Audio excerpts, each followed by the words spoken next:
Saluton from BA.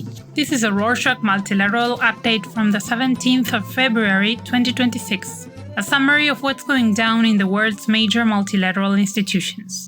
Kicking off this week, on Thursday the 12th, Reuters reported that, according to Secretary General Mark Rutte, NATO countries said they are committing hundreds of millions of dollars to help Ukraine purchase the US-made weapons under a coordinated priority list.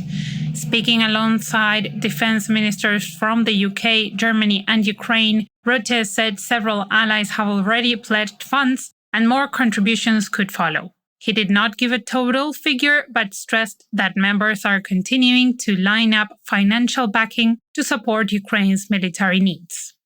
On Tuesday the 10th, the European Union's Defense Commissioner said Europe should build a formal defense union so countries share responsibility for protecting the continent, rather than leaning heavily on partners like the US. In a speech to lawmakers in Brussels, he argued an official framework would help EU states coordinate better and work toward developing their own space and refueling capabilities instead of relying on outside support.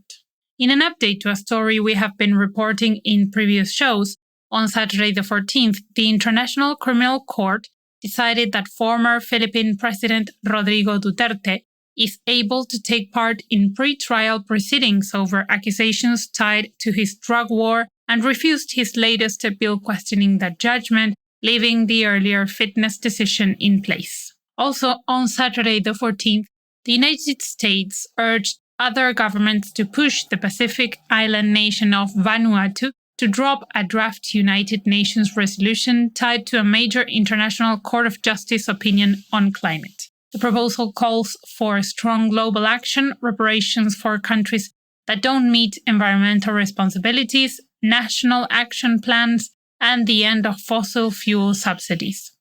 The US State Department told its diplomats the resolution could threaten US industry and urged them to oppose it, saying the court's interpretation shouldn't be turned into binding commitments. In more UN news, on Sunday the 15th, Antonio Guterres, the United Nations Secretary General, urged Nigeria to take a leading role in Africa in shaping a changing global order during talks on the sidelines of the African Union Summit in Addis Ababa. He said Nigeria's large population, thriving democratic system, and substantial human and natural resources give it an edge in helping drive the continent's global influence. Guterres also voiced support for Nigeria's bid for a permanent seat on the UN Security Council and praised its economic reforms and efforts to keep peace in West Africa.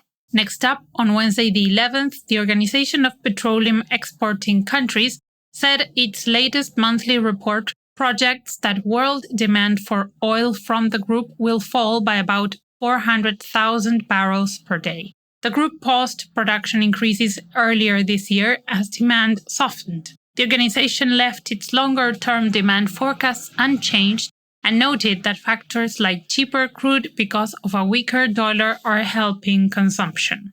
Meanwhile, on Monday the 9th, the Organization for Security and Cooperation in Europe hosted a conference in St. Gallen, Switzerland, on fighting anti-Semitism and other forms of intolerance.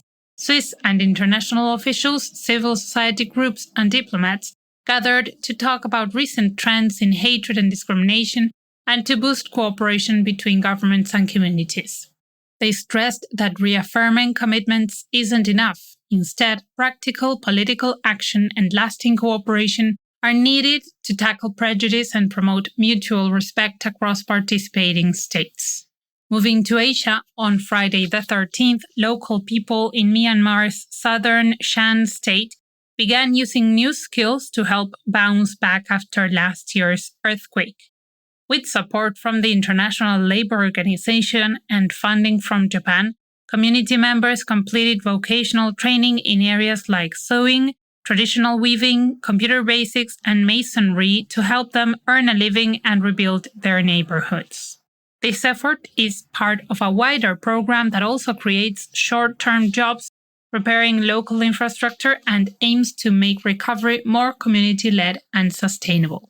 In some hopeful news on international cooperation, on Saturday the 14th, Ukraine's foreign minister met with the Secretary General of the Association of Southeast Asian Nations, or ASEAN, on the sidelines of the Munich Security Conference to talk about stepping up collaboration and keeping dialogue flowing between Kiev and the Southeast Asian bloc.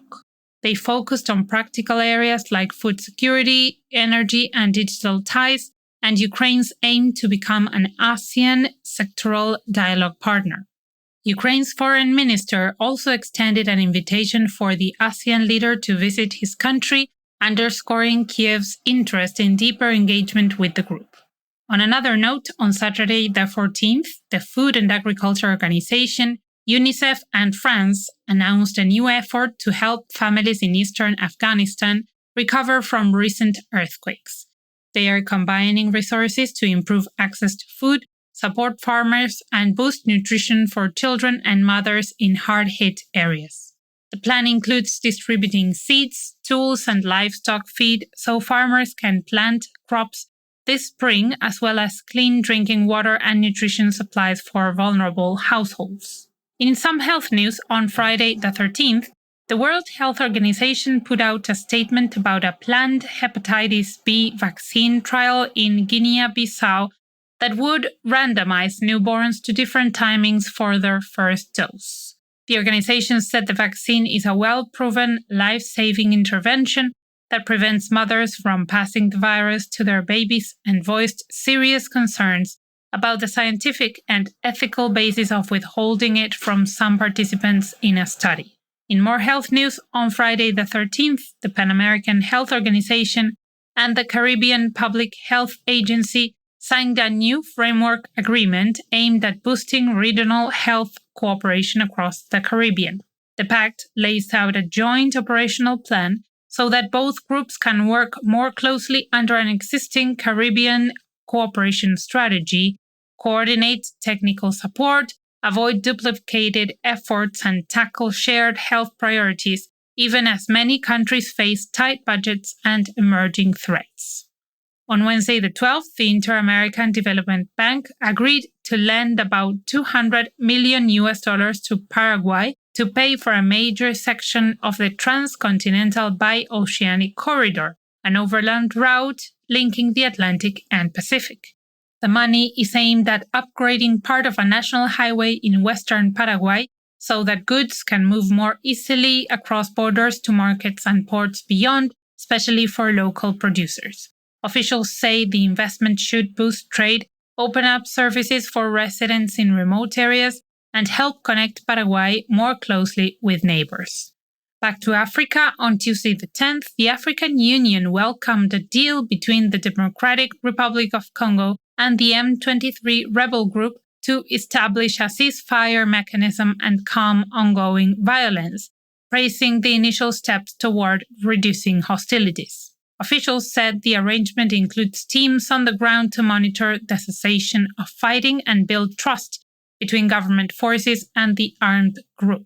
Leaders called the agreement a constructive move and urged all sides to keep engaging so the situation doesn't escalate again, while diplomats work on full follow-up plans. And to wrap up this week's episode, on Monday the 9th, in an opinion piece for The Guardian, diplomatic editor Patrick Wintour argued that a new Munich Security Conference report shows Europe is realizing it should be more assertive and less reliant on the United States, especially under President Trump's leadership, which the report says has strayed from long-held democratic norms. Wintour says the document sets the stage for sharp debate when global leaders gather for the conference, highlighting disagreements over issues such as Ukraine's war, NATO and US trade moves, and urging Europe to think independently about its security and political role. And that's it for this week. Thank you for joining us.